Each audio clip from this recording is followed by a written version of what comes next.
Hello guys, welcome back to our channel. We're so excited to have you again.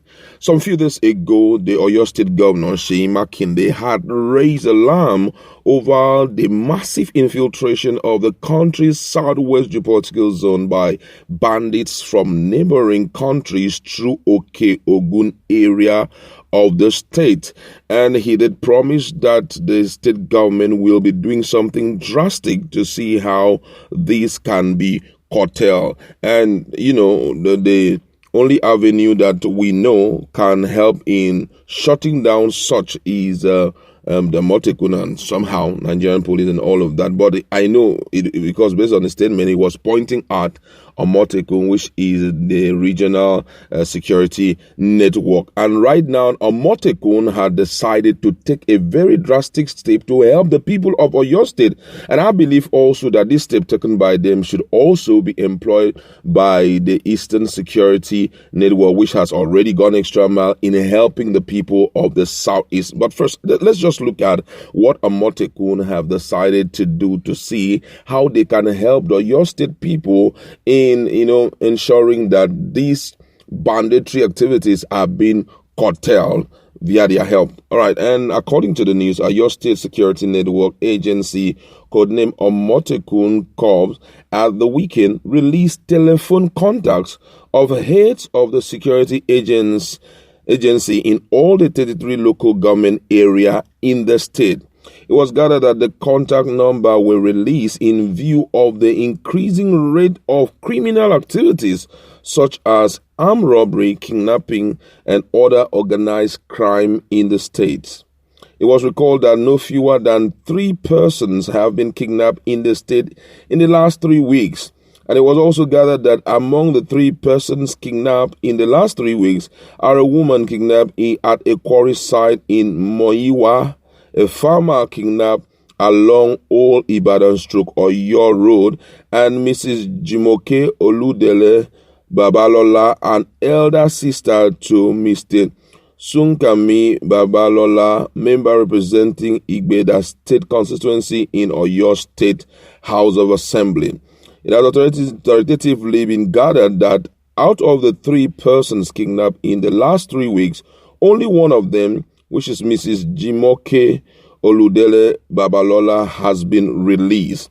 It will be recalled that the sister of the lawmaker was released on Saturday. Amotekun, which is a security outfit set up by governors in the southwest geopolitical zone of Nigeria, has however released contact of the heads of Amotekun Corps in the 33 local government area of the state.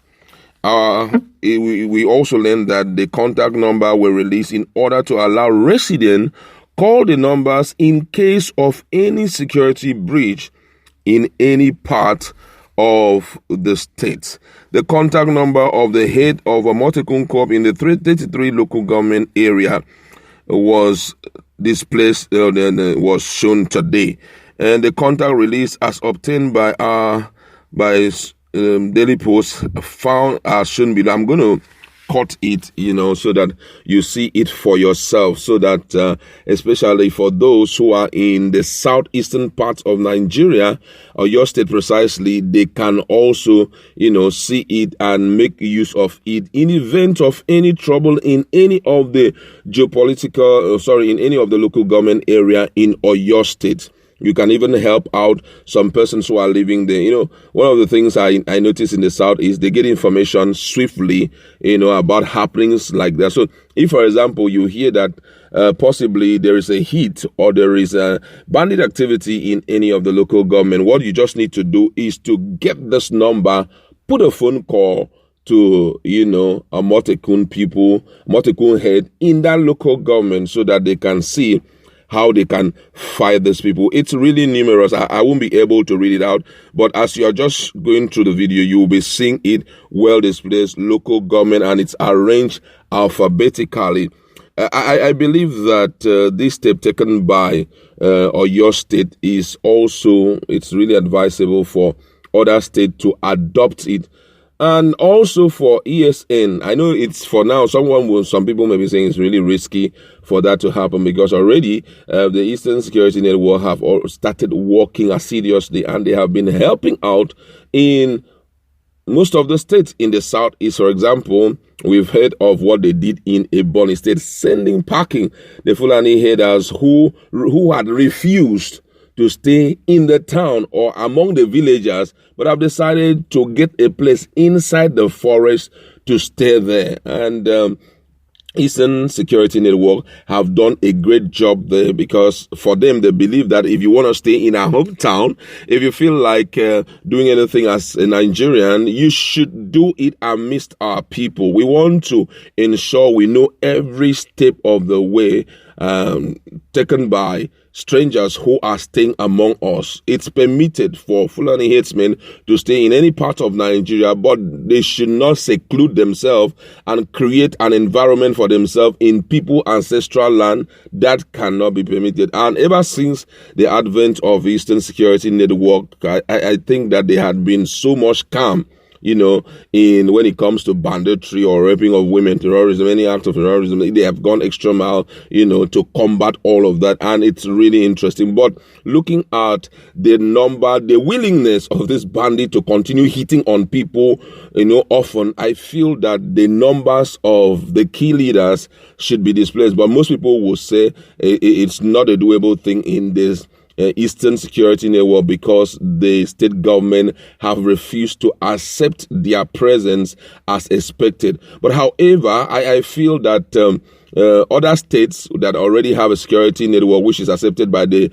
governor should see how they can adopt this style, because we all know that these security networks, they are not omnipresent. Even the police, the soldiers, they are not omnipresent, but we believe that if their numbers are displayed mostly on local media or published on papers, published on media, it can be, publicized by other social media channels so that at least everybody will get to have it in their fingertips so that this issue of banditry can be, curtailed. It's really coming in as a raging storm in virtually all the geopolitical zone, and it is ideal that everyone needs to wake up and personalize the issue of insecurity in their environment, because the truth is that the issue of security is the thing of everyone. You need to get involved in it so that we can at least continue living fine. These guys are not resting daily.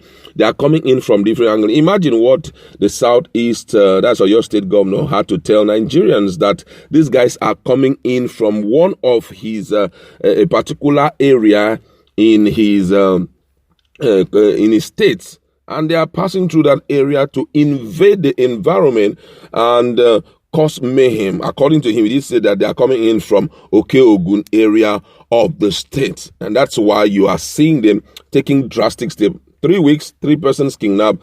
Guess what? If you give them the chance, they will do it repeatedly as much as they can. Only one person has been released. So if it is just one person that is being released, and if you look at the profile of the person, it's actually the elder sister of one of the